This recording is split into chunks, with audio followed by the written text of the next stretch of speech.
Today I'm going to answer the question about how to use an isolation layer in acrylic painting.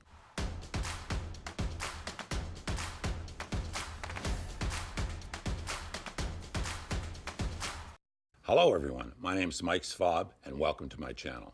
I've been teaching and painting for over 30 years and I've decided to start this channel to help you become a better artist.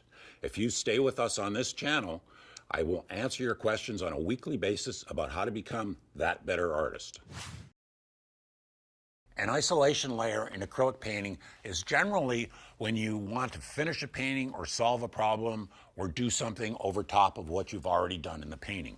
Generally, an isolation layer doesn't have any paint or pigment in it. It's just an acrylic medium. You can use a gloss, a matte, a satin. You can thin it with water. You can use a gel. You can use just about any acrylic product that's clear as an isolation layer. I generally use isolation layers to get a consistent finish on the painting or to create a varnish or to seal something that I've already done. And that's really the best way to think about that. I hope you found this information useful. And I have a handout called How to Fix Your Painting, and you can get it by clicking on the link below. And thank you for watching.